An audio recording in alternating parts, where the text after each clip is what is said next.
I didn't care more than words can say,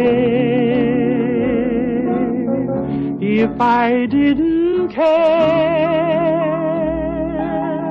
would I feel this way? If this isn't love, then why do I thrill? And what makes my head go round and round while my heart stands still? If I didn't care, would it be the same? Would my every prayer begin and end with just your name? And would I be sure that this is love beyond compare? Would all this be true if I didn't care for you?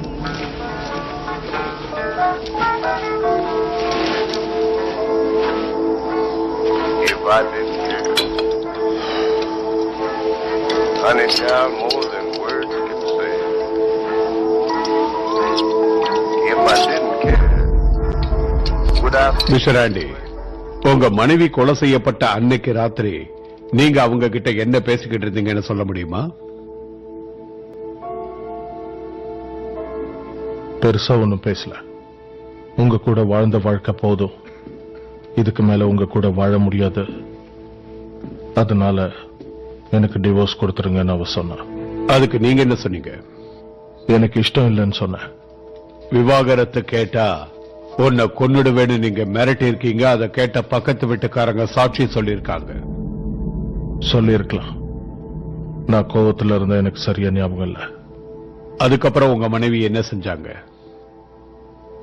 அத பத்தி கவலைப்படாம அவ யார் கூட வாழணும்னு நினைச்சாலும் அவங்க கிளம்பி போயிட்டா. உங்க மனைவியோட காதலை யாருன்னு உங்களுக்கு தெரிஞ்சு போச்சு, அவரோட தான் வாழ போறாங்கன்றதும் உங்களுக்கு தெரிஞ்சு போச்சு. அதுக்கப்புறம் என்ன பண்ணீங்க? அவங்கள ஃபாலோ பண்ணீங்களா? முதல்ல பாருக்கு போய் குடிச்சேன். அதுக்கப்புறமும் அவளை மறக்க முடியலன்னு அவ போன வீட்டுக்கே போயிட்டு கீழே வெயிட் பண்ணிட்டு இருந்தேன். எதுக்காக வெயிட் பண்ணீங்கன்னு சொல்ல முடியுமா? எனக்கே தெரியல. நான் ரொம்ப குழப்பத்துல இருந்தேன், போதையில இருந்தேன். அவங்கள மிரட்டணும்னு நினைச்சேன், அவ்வளவுதான். அவங்க வீட்டுக்குள்ள போய் நீங்க அவங்கள கொன்னு இருக்கீங்க? இல்ல, வெயிட் பண்ணி என்னோட கோபம் குறைஞ்சதுக்கு அப்புறம் நானே கிளம்பி என்னோட வீட்டுக்கு போயிட்டேன். போற வழியில கூட அவங்கள மிரட்ட கொண்டு வந்த துப்பாக்கியை ரிவர்ல தூக்கி போட்ட, அதுவும் எனக்கு நல்லா ஞாபகம் இருக்கு. ஆனா அந்த வீட்டுல வேலை செஞ்சவங்க காலையில வேலைக்கு வந்ததும் உங்க மனைவியும் அவருடைய காதலனும் சுட்டு கொல்லப்பட்டதும் ரத்த வெள்ளத்துல மிதந்துகிட்டு இருந்ததாவும் சாட்சி சொல்லியிருக்காங்க. நடந்த விஷயத்துக்கும் நீங்க சொல்ற கதைக்கும் கொஞ்சம் கூட ஒத்தே வரல. என்ன நடந்ததுன்னு சொல்லுங்க. எனக்கு தெரியாது. அப்போ நீங்க கொலை பண்றதுக்கு முன்னாடியே துப்பாக்கியை கொண்டு போய் ஆத்துல போட்டேன்றது மட்டும்தான் உண்மைன்னு சொல்றீங்க? அதுல எந்த மாற்றமும் இல்ல இல்ல? அதான் உண்மை. உங்க வாக்குமூலத்தை வச்சு போலீஸ் டிபார்ட்மெண்ட் 3 நாளா அந்த ஆத்தைய அலசி ஆராய்ஞ்சிட்டாங்க. ஆனா அங்க துப்பாக்கி இல்ல. சோ உங்க துப்பாக்கியும் கொலை செய்யப்பட்ட பாடியில இருந்து எடுத்த புல்லட்ஸையும் ஒன்னா வச்சு ஒப்பிட்டு பார்க்கவே முடியல. உங்க செய்கை ரொம்ப அற்புதமா இருந்தது. எல்லாரையும் குழப்பறீங்க. நீங்க அவ்வளவு பெரிய புத்திசாலியா? அந்த கொலையை நான் செய்யலன்னு எனக்கு நல்லா தெரியும். அதே சமயத்துல நான் தூக்கி போட்ட துப்பாக்கி எப்படி காணாம போச்சுன்னு எனக்கு தெரியல.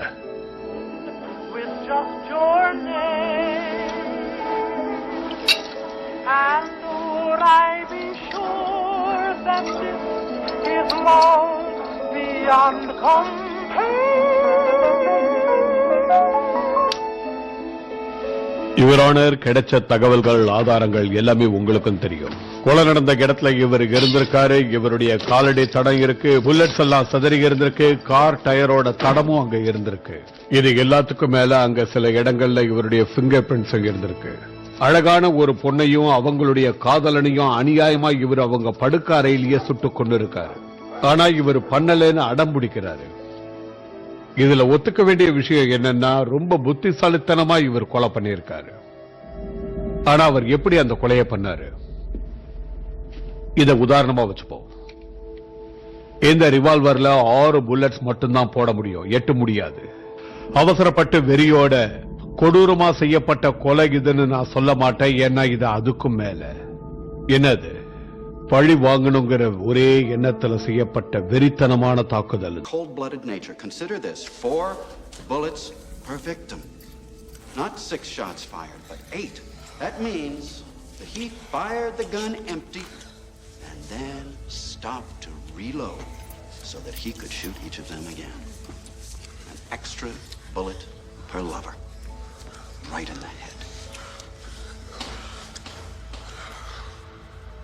இதுவரைக்கும் நான் பார்த்த குற்றவாளிகள் நீங்க ரொம்ப கொடூரமான குற்றவாளி மிஸ்டர் ஆண்டி. உங்களை மாதிரி படிச்சவர் இப்படி நடந்திருக்க கூடாது. சாட்சிகள் அனைத்தும் இவருக்கு எதிராக இருப்பதால் இந்த நீதிமன்றம் இவருக்கு இரட்டிப்பு ஆயுள் தண்டனை வழங்குகிறது. எந்த சூழ்நிலையிலும் பரோல் வழங்கப்படாது.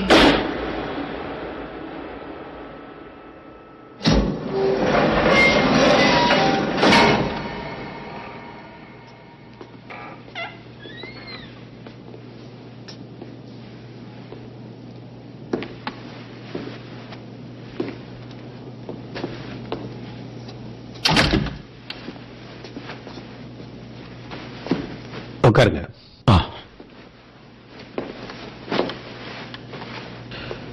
நீங்க 20 வருஷமா தண்டனை அனுபவிச்சுட்டு இருக்கீங்களா? உண்மையா? Yes sir. இந்த இடைப்பட்ட காலத்துல திருந்திட்டு தான் நினைக்கிறீங்களா?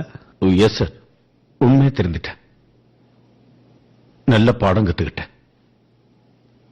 சரியா சொல்லணும்னா நான் ஒரு மனுஷன் ஆயிட்டேன்.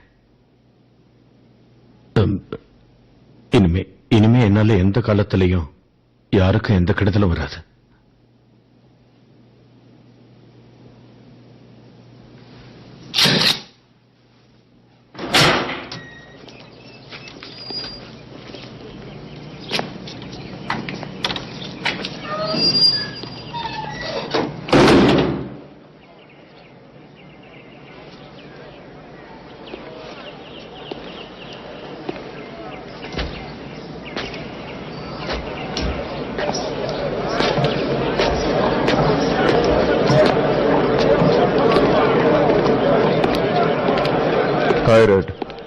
என்னாச்சு?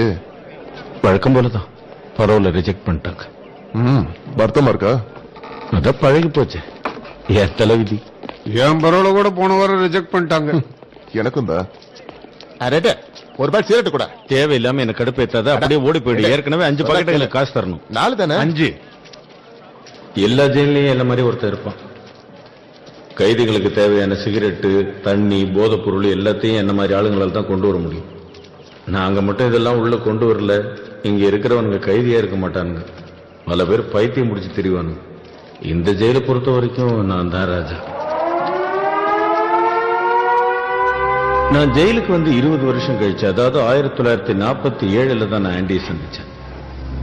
அவன் ஒரு கொலை குற்றத்துக்காக ஜெயிலுக்குள்ள வந்தான்.